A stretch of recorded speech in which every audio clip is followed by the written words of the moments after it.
Hello everyone, कैसे हैं आप लोग। आज जो डिस्कस करने वाला हूं मैं बहुत ही इम्पोर्टेंट टॉपिक के बारे में जो हमारी डेली लाइफ में और हमारे हेल्थ के लिए बहुत इम्पोर्टेंट है। टॉपिक है food as medicine, essential amino acid and amino acid supplement. तो स्टूडेंट, आज जो डिस्कस करेंगे हम ऐसे कौन कौन से फूड हैं जो मेडिसिन की तरह काम करते हैं और हमारी डिजीज़ को प्रिवेंट करने में हेल्प करते हैं, और इसेंशियल अमीनो एसिड क्या होते हैं और कौन कौन से अमीनो एसिड की सप्लीमेंट जो मार्केट में अवेलेबल है उसके बारे में भी हम डिस्कस करेंगे। इससे पहले हम जो डिस्कस करते हैं सबसे पहले कि जो मेडिसिन होती क्या है। तो मेडिसिन जो है एक ड्रग है जो हमारी बेसिकली किसी भी डिजीज़ को प्रिवेंट करने के लिए और ट्रीटमेंट करने के लिए हेल्प करती है। तो अब हम समझते हैं कि फूड क्या होता है। तो फूड एक ऐसा सब्सटेंस है या फिर ऐसे जिसमें basically carbohydrate, protein, fats, vitamins, minerals, ये सारे के सारे जो इम्पोर्टेंट थिंग्स हैं वो प्रेजेंट होती हैं, उसको हम फूड्स बोलते हैं। अब हम बात करते हैं कि एसेंशियल अमीनो एसिड क्या होते हैं।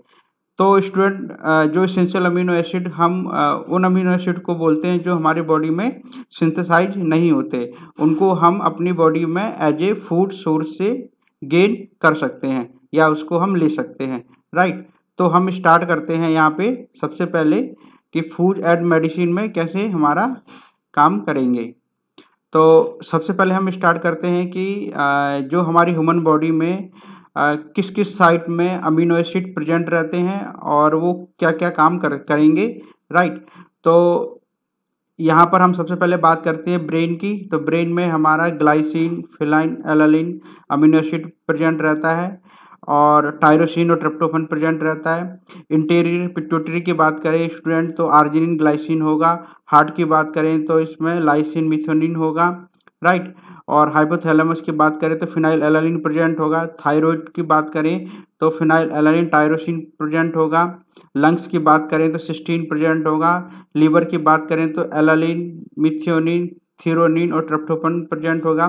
गैल ब्लैडर की बात करें तो ग्लाइसिन, टोरिन प्रेजेंट होगा। ब्लड की बात करें तो सिस्टीन, हिस्टिडीन, ट्रिप्टोफन और सेरिन प्रेजेंट होगा।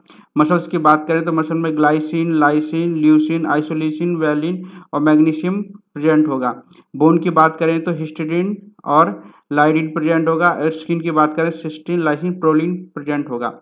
और गैस्ट्रोइंटेस्टाइनल ट्रैक्ट की बात करें तो ग्लूटामाइन, हिस्टिडीन प्रेजेंट होगा। पेंक्रियाज की बात करें तो सिस्टीन प्रेजेंट होगा। तो स्टूडेंट, यहाँ आप एक इमेज देख रहे हैं ह्यूमन बॉडी की, और उसमें क्या है कि डिफरेंट बॉडी पार्ट्स में डिफरेंट टाइप्स के अमीनो एसिड प्रेजेंट है। इसका मतलब ये समझ में आ गया होगा कि हमारी बॉडी में अमीनो एसिड का बहुत बड़ा इंपॉर्टेंट रोल है जो पूरी बॉडी की होम्योस्टैटिक मैकेनिज्म को मेंटेन करके रखता है। अब हम बात करते हैं कि major function of essential amino acid.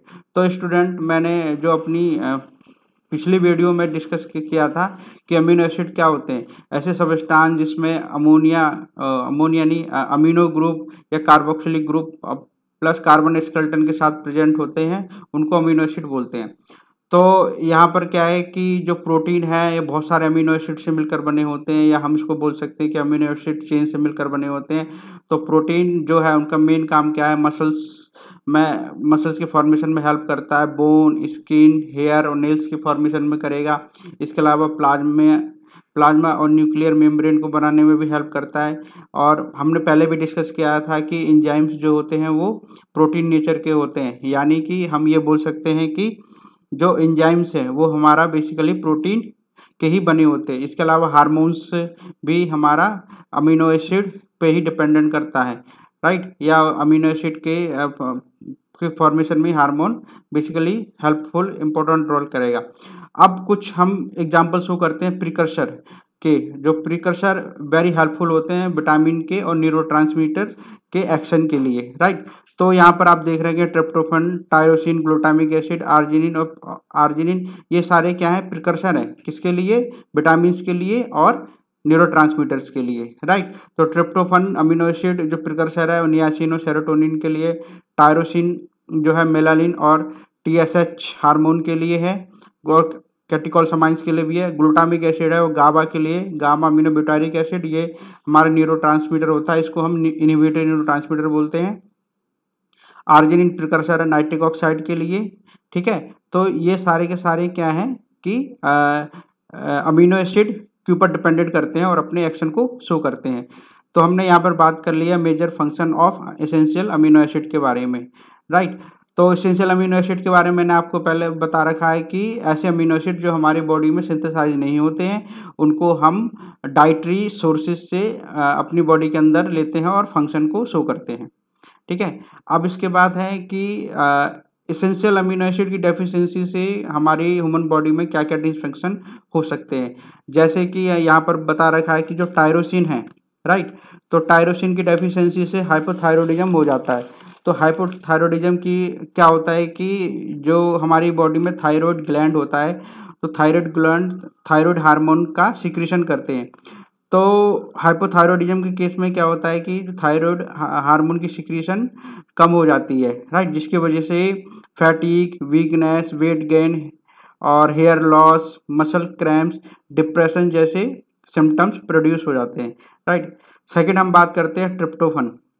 तो ट्रिप्टोफन क्या है कि ये भी एसेंशियल अमीनो एसिड है और इसकी डेफिशिएंसी से डिप्रेशन होता है। तो स्टूडेंट डिप्रेशन के बारे में तो आप अच्छी तरीके से जानते हैं, डिप्रेशन क्या है कि एक मूड डिसऑर्डर है और एक फीलिंग ऑफ सैडनेस को ओरिजिनेट करता है, जिसकी वजह से क्या है कि पूरी डेली लाइफ में इसकी नेगेटिविटी रहती है, यानी कि कोई भी आप काम करने की कोशिश करते हैं तो उसमें पॉजिटिवनेस नहीं दिखाई देती, राइट। इससे कुछ एसोसिएटेड डिजीज भी प्रोड्यूस हो जाती हैं, जैसे अर्थराइटिस है, अस्थमा है, कार्डियोवास्कुलर डिजीज है, कैंसर है, डायबिटिक मेलाइटिस है या ओबेसिटी है।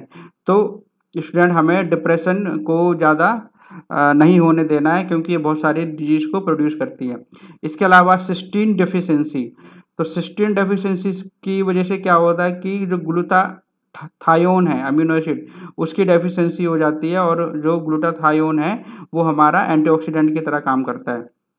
तो स्टूडेंट एंटीऑक्सीडेंट को समझ लेते हैं क्या होता है कि एंटीऑक्सीडेंट बेसिकली काम क्या होगा कि वो ऑक्सीडेशन और इन सेल और टिश्यू में होने से प्रिवेंट करता है, राइट। यानी कि जो हमारी सेल है, ह्यूमन बॉडी सेल है, उसको डैमेज होने से बचाता है, तो उसको हम एंटीऑक्सीडेंट बोलते हैं, राइट। इसके एग्जांपल जैसे vitamin C, vitamin A, vitamin E, lycopene, ये सारे हमारे क्या एंटीऑक्सीडेंट होते हैं। और बेसिकली ये हमारे कहाँ से ऑब्टेन्ड होंगे, डेयरी प्रोडक्ट से ऑब्टेन्ड होते हैं, एग से ऑब्टेन्ड होते हैं, बेरीज से ऑब्टेन्ड होंगे और सीड से ऑब्टेन्ड होते हैं, वेजिटेबल ऑयल से ऑब्टेन्ड होते हैं, ठीक है, कैरेट से ऑब्टेन्ड होते हैं, पीज स्पाइनेज से ऑब्टेन्ड होते हैं।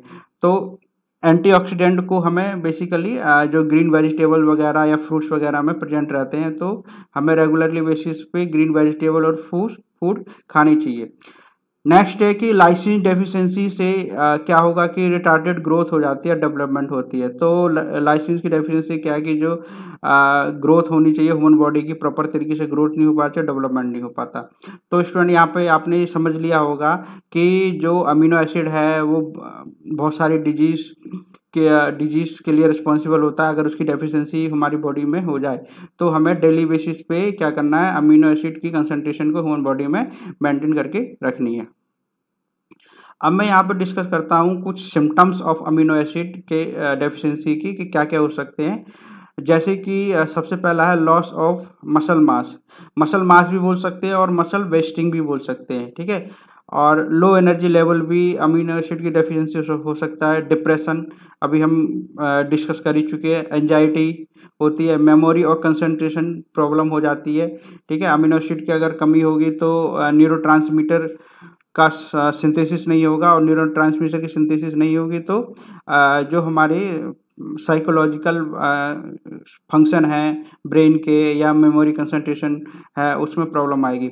लो थायराइड फंक्शन, हाइपोथायरॉयडिज्म को हम डिस्कस कर ही चुके हैं। एलर्जिक सिम्टम्स भी अमीनो एसिड की डेफिशिएंसी से हो सकते हैं। डाइजेस्टिव सिम्टम्स, तो डाइजेस्टिव सिम्टम्स भी अमीनो एसिड की डेफिशिएंसी की वजह से होता है, क्योंकि बहुत सारे अमीनो एसिड हैं वो क्या कहते हैं प्रोटीन बनाते हैं। प्रोटीन जो है, जैसे कि हम पेप्सिन की बात करते हैं या और भी अदर एंजाइम्स की बात करते हैं वो डाइजेशन ऑफ फूड में हेल्प करते हैं। इसके अलावा इंक्रीज बॉडी फैट, और इंक्रीज बॉडी फैट भी इंक्रीज हो सकता है डेफिशिएंसी ऑफ अमीनो एसिड की वजह से। तो यहाँ पर हम एक बहुत हार्मफुल डिजीज है फिनाइलकीटोन्यूरिया के बारे में डिस्कस कर रहे हैं, जो inborn error of metabolism show करता है। अधिकतर जो बच्चों में इनबॉर्न के टाइम में शो करेगा।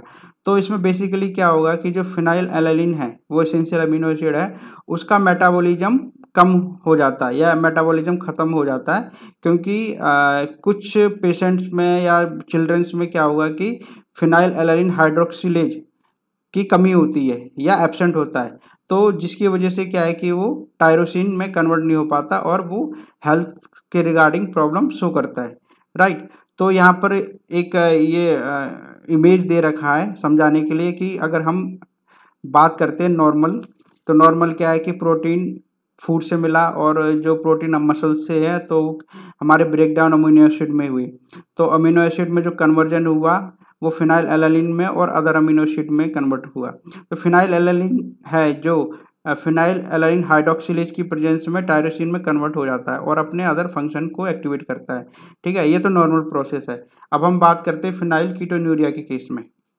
तो फिनाइलकीटोन्यूरिया के केस में क्या होगा कि जो प्रोटीन है वो फूड से और मसल से होगा और ब्रेक डाउन होकर अमीनो एसिड में होगा। इसके अलावा जो अमीनो एसिड है अदर अमीनो एसिड में और फिनाइल एलानिन में ब्रेक हो जाते हैं, लेकिन जो फिनाइलकीटोन्यूरिया के पेशेंट में क्या होगा कि फिनाइल एलानिन हाइड्रोक्सिलेज एंजाइम्स की कमी की वजह से वो टायरोसिन में कन्वर्ट नहीं होगा। तो टायरोसिन में कन्वर्ट नहीं होने की वजह से बॉडी में फिनाइल एलानिन का जो अधिक कंसंट्रेशन में प्रेजेंट रहेगा और हेल्थ प्रॉब्लम को शो करता है, राइट। तो यहाँ पर आप ये भी फिनाइलकीटोन्यूरिया के बारे में भी अच्छी तरीके से समझ गए होंगे। अब इसमें क्या है कि बहुत सारे मेजर इनबॉर्न एरर्स हैं जो अमीनो एसिड मेटाबॉलिज्म की वजह से होते हैं। तो मैंने यहाँ पर आपको दिखा रखा है, जैसे कि फिनाइल एलानिन और टायरोसिन की वजह से फिनाइलकीटोन्यूरिया को हम डिस्कस कर चुके हैं। इसके अलावा है टायरोसिनेमिया है, अल्केप्टोन्यूरिया है। इसके अलावा है सल्फर अमीनो एसिड की डेफिशिएंसी से क्या क्या इनबॉर्न डिजीज हो सकती है, ग्लाइसिन की वजह से कौन कौन सी डिजीज हो रखी है, और ट्रिप्टोफन की वजह से कौन कौन सी डिजीज हो सकती है। ब्रांच अमीनो एसिड जो होते हैं वैलिन, ल्यूसिन और आइसोल्यूसिन के कॉम्बिनेशन को हम ब्रांच अमीनो एसिड होते हैं, उसकी वजह से भी कौन कौन सी डिजीज हो सकती है। हिस्टीडीन की वजह से कौन कौन सी डिजीज है, जैसे हिस्टीडेज एंजाइम्स की डेफिशिएंसी से हमारा हिस्टीनेमिया हो जाता है। प्रोलिन की वजह से कौन कौन सी डिजीज या डिसऑर्डर हो सकता है, तो ये इसमें डिस्कस किया गया है। तो स्टूडेंट इसको आपको एक अच्छी तरीके से समझना है और पढ़ना है। अब हम बात कर रहे हैं कि डेली बेसिस पे किस परसेंटेज में जो एसेंशियल अमीनो एसिड हमें इनटेक करना है अकॉर्डिंग टू WHO और यूनाइटेड स्टेट के। तो यहाँ पर क्या है कि एसेंशियल अमीनो एसिड के नाम दे रखे हैं, जैसे histidine, isoleucine, leucine, lysine, methionine, phenylalanine, threonine, tryptophan, valine. और ये WHO के अकॉर्डिंग क्वांटिटी है mg पर kg बॉडी वेट, राइट। यानी 1 kg के हिसाब से कितना mg होना चाहिए। और यहाँ पर क्या है कि नॉर्मल अडल्ट मैन के बारे में बता रखा है कि जिसका वेट अप्रॉक्सीमेट 70 kg तक होता है, उसके बारे में बता रखा है।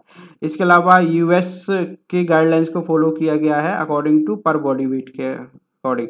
तो यहाँ पर क्या हिस्टीडीन है वो 10 mg पर kg होना चाहिए, तो नॉर्मल कितना होगा 700। आइसोल्यूसिन की बात करें तो 20 होना चाहिए, ल्यूसिन 39 होना चाहिए, लाइसिन 30 होना चाहिए, फिनाइल एलानिन प्लस टायरोसिन 25 होना चाहिए, थ्योरेनिन 15 होना चाहिए, ट्रिप्टोफन 4 होना चाहिए, वैलिन 26 होना चाहिए। यानी पर डे अगर बात करें तो पूरा एसेंशियल अमीनो एसिड जो बॉडी में 184 मिलीग्राम पर kg होना चाहिए, राइट।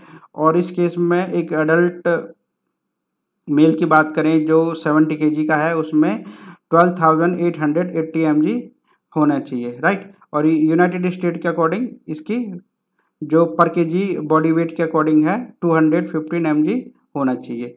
तो ये हमने बात कर ली है कि किसी भी एक हेल्थी पर्सन्स को जो मेंटेन करके रखना है अमीनो एसिड को, एसेंशियल अमीनो एसिड को, वो इस क्वांटिटी में मेंटेन करके रखना है। अब हम बात करेंगे कि मेजर सोर्स ऑफ वेजिटेबल और एनिमल्स जहाँ पर हम ये प्रोटीन को या अमीनो एसिड को अधिक मात्रा में गेन कर सकते हैं। जैसे स्पाइनिच है 49% प्रोटीन गेन करते हैं, केले है, ब्रोकली है, कॉलीफ्लावर है, मशरूम है, पार्सली है, कुकुम्बर है, ग्रीन पेपर है, कैबेज है। तो यहाँ पर इनकी परसेंटेज भी लिखी हुई है कि कितना परसेंटेज प्रोटीन को गेन करते हैं, राइट। इसके अलावा टमाटोज है 18% है, बीफ है 55.8%, चिकन है 23% और एग है 12%। तो सबसे ज़्यादा हमारा जो प्रोटीन कहाँ पे मिलेगा, स्पाइनेज में 49% मिलता है, राइट।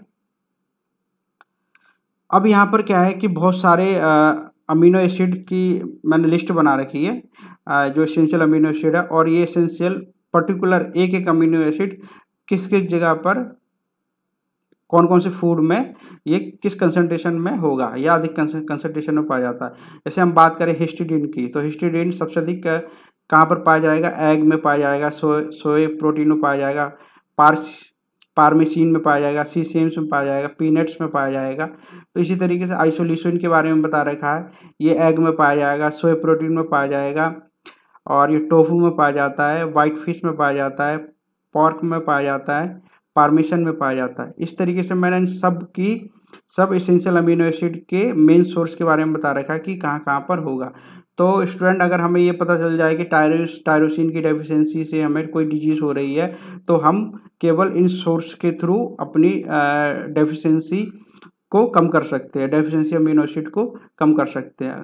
जैसे ट्रिप्टोफान है, ट्रिप्टोफान एग में पाया जाएगा, सोया प्रोटीन में होगा, सीसेम्स में होगा, विंग बीन्स में होगा, चाया सीड्स में होगा, राइट। तो यहाँ पर मैंने कुछ फूड सोर्सेज के नाम बता रखे हैं, जैसे कि परमेसियन है, सीसेम्स है, टोफू है, स्मेल्ट्स है, चाया सीड्स है और विंग्स बीन्स है। तो यहाँ पर आपको समझ में आ गया होगा कि जो पर्टिकुलर अमीनो एसिड है या इंडिविजुअल अमीनो एसिड है किस फूड सोर्स में प्रेजेंट रहेगा। अब हम बात करेंगे अमीनो एसिड सप्लीमेंट के, जो मार्केटेड प्रोडक्ट में अमीनो एसिड किस किस प्रोडक्ट में प्रेजेंट रहेगा। बेसिकली ये जो अमीनो एसिड सप्लीमेंट है ये आपके 1 mg में भी जो मेडिकल हेल्थ केयर है वहाँ से भी हम मंगवा सकते हैं, वहाँ से भी ऑब्टेन कर सकते हैं। तो सबसे पहले हम बात करते हैं प्रोटीन स्कूप इंस्टाइज BCAA, branch chain amino acid के बारे में बात करते हैं, राइट। तो ये यहाँ पर है कि सबसे पहले ये ब्रांच चेन अमीनो एसिड का है, और इसका पैक साइज जो होगा 50 ग्राम में होगा और 150 ग्राम में होगा। तो 50 ग्राम का जो पैक साइज है वो 359 रुपीज़ का मिलेगा, और 150 ग्राम पाउडर का पैक साइज है वो 899 में मिलेगा। और इसके अलावा 30 ग्राम का पैक साइज में मिलता है 1619 में मिलेगा, ठीक है। तो इसके जो की इंग्रेडिएंट्स के बारे में देख लेते हैं। हमने पहले भी बता रखा है कि जो ब्रांच चेन अमीनो एसिड होते हैं वो हमेशा ल्यूसीन, आइसोल्यूसिन और वैलिन के मिले बने होते हैं। इसके बेनिफिट देते हैं कि बेनिफिट के बारे में बात करते हैं कि इसके कौन कौन से बेनिफिट्स हो सकते हैं। तो सबसे पहले क्या है कि ये लीन मास को बनाने में हेल्प करता है, राइट।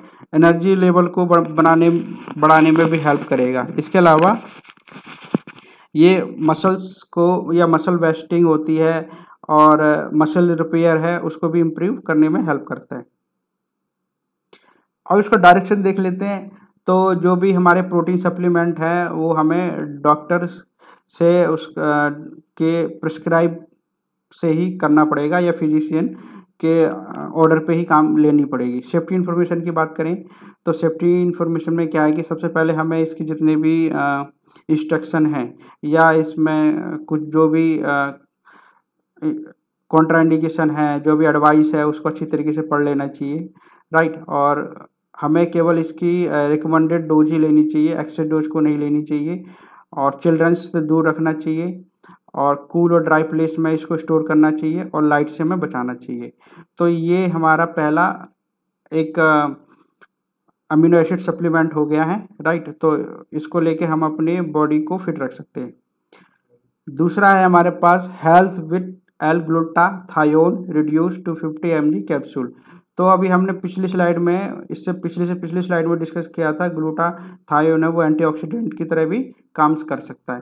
तो एंटीऑक्सीडेंट क्या होते हैं, जो ऑक्सीडेटिव स्ट्रेस की वजह से हमारी सेल को डैमेज होते हैं उससे ये बचा सकते हैं। तो इनके जो सी कंपनी का नाम है वो है आपकी West Coast Pharmaceutical Work Limited, यानी इस कंपनी ने इस ग्लूटाथायोन अमीनो एसिड सप्लीमेंट को बनाया है। और ये आपके बेसिकली एक कंटेनर में होते हैं और इसका प्राइस है 1760। की इंग्रेडिएंट देखिए इसमें कौन कौन से होंगे। एल ग्लूटाथायोन्स रहता है जो कि एक मेन अमीनो एसिड है। इसके अलावा इसमें हमारा एनहाइड्रस लैक्टोज भी होगा एडिटिव्स के रूप में, मैग्नीशियम स्टीरेट भी होता है, कोलाइडल सिलिकॉन भी होता है। की बेनिफिट है, जैसे मैंने बात की थी कि एंटीऑक्सीडेंट की तरह काम करता है और डिटॉक्सिफिकेशन की तरह भी काम करेगा। डिटॉक्सिफिकेशन का मतलब क्या होता है कि जो हमारी ह्यूमन बॉडी से हार्मफुल पॉइजनस सब्सटेंस है, हार्मफुल सब्सटेंस है, उसको बाहर करेगा। इसमें बेसिकली क्या है कि जो ये अमीनो एसिड सप्लीमेंट है लीवर के फंक्शन को बढ़ाता है। ठीक है, इसके अलावा स्किन वाइटनिंग एजेंट की तरह भी काम करता है, एब्जॉर्प्शन में भी हेल्प करेगा और एसिमिलेशन में भी हेल्प करता है। एसिमिलेशन का मतलब क्या है कि फूड के डाइजेशन और एब्जॉर्प्शन दोनों को एक साथ में प्रमोट करेगा। डायरेक्शन फॉर यूज में देखिए यहाँ पे कि 1 कैप्सूल हमें लेना है डेली वाटर के साथ में या जूस के साथ में, और इसको हमें फिजिशियन की गाइडेंस में या उसके ऑर्डर के बेसिस पे ही उसको इनटेक करना है। राइट, अगर कोई प्रेग्नेंट और लैक्टेटिंग मदर है तो पहले हम डॉक्टर के पास कंसल्ट करेंगे, फिर उसको उस डोज को लिया जाएगा। सेफ्टी इंफॉर्मेशन सेम प्रीवियस की तरह ही है, जिसमें एक तो हमें इसके लेवल को केयरफुली पढ़ना है, चिल्ड्रन से बचा के रखना है। ठीक है, और हमें रिकमेंडेड डोज से ज़्यादा नहीं लेनी है और स्टोर करना है इसको बिलो टेम्परेचर 30 डिग्री सेल्सियस। अब थर्ड टाइप का जो अमीनो एसिड सप्लीमेंट है वो बायोट्रैक्स एल ग्लूटामाइन 500 mg कैप्सूल। ये बायोटेक्स न्यूट्रास्यूटिकल्स ने इसको बनाया है। राइट, और इसके की इंग्रेडिएंट है L glutamine, rice flour, gelatin and magnesium stearate. अगर हम इसके बेनिफिट्स की बात करें तो ये क्या करते हैं कि speeding up the recovery after the workout के बाद में ये आराम से बॉडी को रिलैक्स कर सकता है और स्पीड अप प्रोवाइड करता है। इसके अलावा ये हमारे इम्यून सिस्टम को भी और इम्प्रूव करता है और बॉडी के मेटाबॉलिज्म में भी इम्प्रूव करता है। Improve the functional and integrity of intestinal tissue. इसके अलावा हमारे जो डाइजेस्टिव सिस्टम है या इंटेस्टाइनल सिस्टम है उसमें स्ट्रक्चरल इंटीग्रिटी यानी कि स्ट्रक्चर, ऑर्गन सिस्टम या सेल टिश्यू को भी मजबूती से बनाए रखने में हेल्प करेगा। राइट, इसके अलावा क्या है कि ये एब्जॉर्प्शन करता है अधिक मात्रा में और ग्लाइकोजन को हमें मसल टिश्यू में स्टोर करने में हेल्प करेगा। तो ये क्या है, मसल ग्रोथ और मसल के ब्रेक डाउन होने में भी हेल्प करता है। मसल का ब्रेक डाउन का मतलब क्या होता है कि जो एनर्जी का लूज होना, तो एनर्जी लूज होने के लिए ये बनाता है और इसके अलावा ये प्रोटीन सिंथेसिस में हेल्प करता है।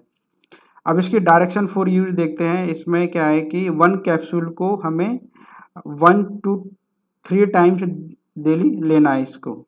राइट, और इसको ध्यान में रखना है कि बिटवीन मील्स और डायरेक्टेड बाय द फिजिशियन की हेल्प की सहायता से लेना है।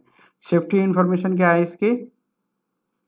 सेफ्टी इन्फॉर्मेशन में क्या है कि एक तो हमें सारी इंस्ट्रक्शन को केयरफुली पढ़ना है, रिकमेंडेड डोज से ज़्यादा नहीं लेना है और बच्चों से दूर रखना है और 30 डिग्री सेल्सियस से बिलो टेम्परेचर पे इसको स्टोर करके रखना है और लाइट से हमें प्रोटेक्ट करना है। नेक्स्ट है इसमें Muscle Blaze creatinine powder. Right, तो ये भी एक अमीनो एसिड का सप्लीमेंट है और हेल्थ कार्ड जो फार्मास्यूटिकल कंपनी है वो इसको फॉर्मुलेट कर रही है और ये पैक साइज है वो आपका 100 ग्राम और 250 ग्राम में बेसिकली ऑब्टेंड होता है या इसको हम प्राप्त कर सकते हैं। तो 100 ग्राम का जो प्राइस है इसका 249 है और 250 ग्राम का जो प्राइस है इसका 559 है। इसके की इंग्रेडिएंट देखिए, ये 100% क्रेटिनिन मोनोहाइड्रेट यानी कि जो अमीनो एसिड है वो इसमें 100% रूप में प्रेजेंट रहता है। की बेनिफिट्स देखिए इसके। एक तो ये क्या है कि natural creatinine store in the body, ये हमारे बॉडी में नेचुरल तरीके से स्टोर रहता है और हमारी बॉडी को मजबूती प्रोवाइड करता है या उसको अच्छी तरीके से बिल्डिंग मेन तरीके से बना के रखता है। एब्जॉर्बिंग अच्छी तरीके से करेगा, राइट। इसके अलावा intestine absorption of creatine gives supply of energy, continuous supply की फॉर्म में भी मसल्स को प्रोवाइड करते रहते हैं। अब है डायरेक्शन फॉर यूज। डायरेक्शन में क्या है कि mix 3 gram in 200 ml of water और non acidic beverage of your choice, ठीक है। यानी 3 ग्राम को 200 ml वाटर में मिक्स करना है और कोई भी एसिडिक बिवरेज नहीं होना चाहिए, एसिडिक कोई सैंपल या सॉल्यूशन वगैरह नहीं होना चाहिए, ठीक है। इसके अलावा इसको ड्रिंक मतलब हम इसको पी सकते हैं at least 3 to 5 litre of water per day during the creatinine Uptake, यानी क्रिएटिनिन अपटेक लेने के बाद में हमें 3 से लेकर 5 लीटर तक वाटर को पीना पड़ेगा पर डे, ठीक है। और इसके अलावा कि रिकमेंडेड ओनली 1 सर्विंग डे, यानी कि इसको केवल एक दिन में एक ही बार हम खा सकते हैं। सेफ्टी इन्फॉर्मेशन की बात करें तो सिंपल वही प्रीवियस की तरह एक तो इसके इंस्ट्रक्शन को हमें केयरफुली पढ़ना है, रिकमेंडेड डोज से ज़्यादा नहीं लेना है और बच्चों से संभाल के रखना है, राइट। और store in the formulation in cool and dry place, और कूल एंड ड्राई प्लेस में इसको स्टोर करके रखना है। तो स्टूडेंट ये आज हमने जो बात करा फूड एज ए मेडिसिन और एसेंशियल अमीनो एसिड्स सप्लीमेंट के बारे में। तो स्टूडेंट अगर आपको ये मेरा जो वीडियो पसंद आता है तो प्लीज़ मेरे चैनल को सब्सक्राइब करिए और लाइक करिए, और मैं आपको इसी तरीके के वीडियो आगे भी आपको नॉलेज है वो प्रोवाइड करता रहूँगा। Thank you very much and have a nice day.